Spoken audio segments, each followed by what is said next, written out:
So much failed to celebrate this week in football. Mitch Trubisky threw a pass exactly 1 yard shy of the end zone and victory. I give full credit to Bill Belichick for knowing the Windy City's reputation and using that win as a 13th defender. The Patriots are just so fucking smart. Dak Prescott forgot the number one rule all men must abide. Ball security is a must. It's why I'm taking my son to protest a vasectomy clinic when he's born. Protect your balls, son, especially on NFL Sunday.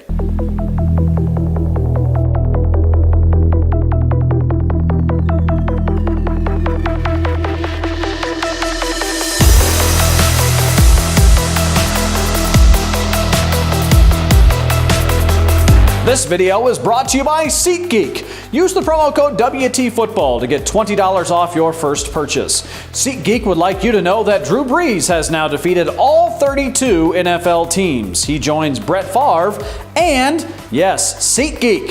SeatGeek has been winning the NFL ticketing battle for years, giving you the best deals at the best prices regardless of which team you root for.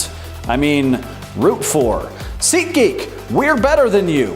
Welcome to What the Football. I'm your host, TJ Carpenter, and on this show we ask the question, what the football happened this weekend, and what the football's gonna happen next weekend. The Dallas Cowboys lost to the Washington Redskins on Sunday because Dak Prescott fumbled the ball into his own end zone. Jason Garrett is a generally tepid and nutless decision maker on game day, and also officiating incompetence and kicker incompetence. And, well, you get the picture. There's only one thing to do now if you're the Cowboys. Hold absolutely no one accountable and spend all the remaining goodwill and resources you have on the NFL's equivalent of a $150 lap dance. That's right, the Dallas Cowboys finally hit rock bottom and traded a first-round draft pick for Amari Cooper, who has 1 year left on his deal.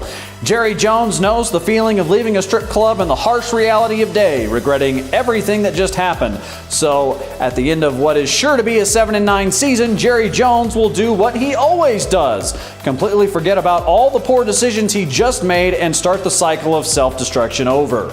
Meanwhile, the marauding pirate ship of the undead that is the Washington Redskins will move on to New York City, where they will terrorize another fan base and city who cannot believe they are losing to a zombie team from 2009. Meanwhile, John Gruden spent his entire week figuring out a way to make sure he is literally the only option the Raiders have to even field a team next season. Gruden has traded away any and all chances the Raiders have to be good the rest of this season or the next. And look, I'd feel sorry for Mark Davis being taken advantage of by John Gruden if his father weren't such a supreme asshole when he was still alive.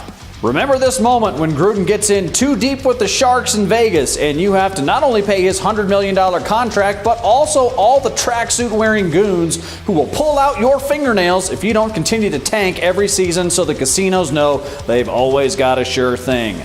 Good luck in Las Vegas, Mark Davis. I'm sure your fanny pack and bowl cut will not be a dead giveaway that you're a sucker.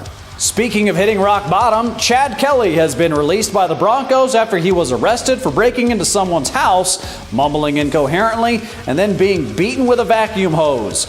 Some people take Halloween way too seriously, and breaking into someone else's house to scare an infant is taking this way too far, swag. We'll always have that time you came into the game for Case Keenum, who was going through concussion protocol for what is sure to be the first of several times this season to take a knee before halftime.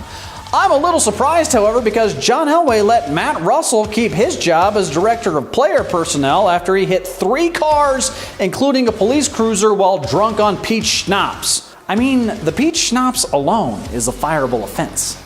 And look, if I were Chad Kelly, I'd probably get so shit-faced I punched a bouncer and forgot where I lived too if I had to watch Case Keenum get paid $18 million to be a less mobile version of Trevor Siemian.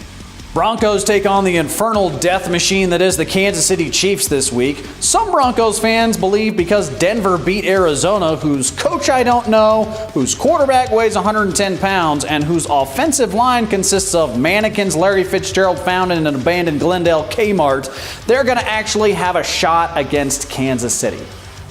You poor, sad, beautiful children.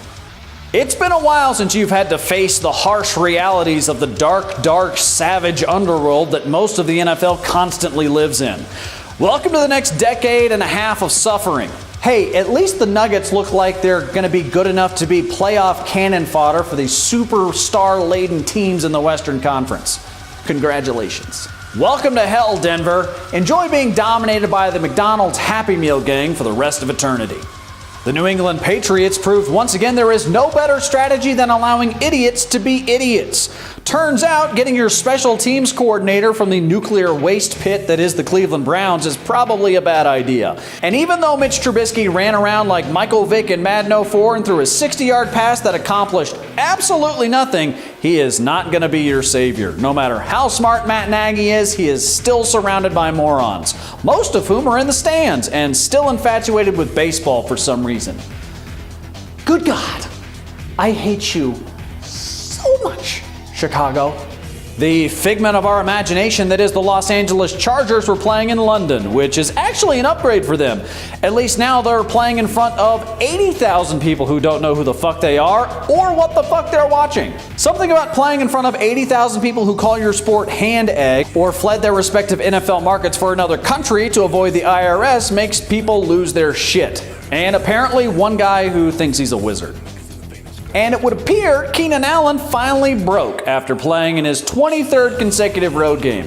Of course, the Chargers won the game because Mike Vrabel decided to spend all the Titans' rent money on Mega Millions tickets. Good call there, Mike. Way to throw logic and reason totally out the window. The Jacksonville Jaguars this week are once again forced to choose between shit and shit at the quarterback position. Blake Bortles and Cody Kessler are the two options you give to a terminally ill death row inmate. At no point is either quarterback going to give you hope. You have been condemned to die not only by nature, but also everyone else around you. Oh, and to make matters worse, your franchise is probably moving to London anyway, so what does any of it even matter? Jalen Ramsey can't keep his mouth shut, the locker room has devolved into open chaos, and we're all back to wondering why we ever gave Jacksonville an NFL franchise to begin with. What passes for optimism in Cleveland is a low, low bar. The Browns should be 5-1, I heard someone say this week, which is the most Cleveland thing ever. We're once again pushing off their arrival as a legitimate NFL team because now all they got to do is just surround Baker Mayfield with enough talent to... Why would somebody do this to themselves over and over and over again? Why? Why torment yourselves, Cleveland? Joe Thomas could only take so much. He is a healthy 33-year-old lineman who is retired because he couldn't take it anymore. Look, here's what's going to happen. Hugh Jackson is not going to get fired, and Cleveland is going to convince themselves that Mr. Magoo is a good enough GM to take them to the promised land. And guess what? You're going to go 5-11 this season, you're going to go 5-11 next season, and then we're going to be right back here in 2020 watching Tua Tagovailoa also watch another field goal kicker you've never heard of hit a 62-yarder because who knew football was going to be this hard? I mean, in college it was so easy because I was surrounded by 5-star offensive linemen and 5-star running backs and 5-star wide receivers from this dimension and other dimensions because Nick Saban has a recruiting Stargate because that's how well-funded Alabama football is. So here's a preemptive welcome to motherfucking Cleveland, Tua. The Rams beat the 49ers, who were all too willing to get dominated like Paul Giamatti in Billions. The Rams burned a cigarette into the Niners' nipples, clamped those balls hard, and I'm pretty sure Aaron Rodgers is just as sadomasochistic as anybody you could find in the league, so I have no fucking idea what's going to happen on Sunday. But my God, it is going to be bloody and painful, and you won't be able to turn away just like me, because you're fucked up in the head too. And yes, Mike McCarthy will be playing the Gimp on Sunday. Make sure to subscribe to our channel. Just hit the subscribe button and also the little bell. That way you'll get all the subscription notifications and all that jazz from us here on Phantom. We also do some breaking news stuff on Facebook, so find us all over the interwebs and all the social media channels. I'm TJ Carpenter, and don't follow me on Twitter. By all means, do not do it. Unless you want to be literally angry with rage every single day of the rest of your life.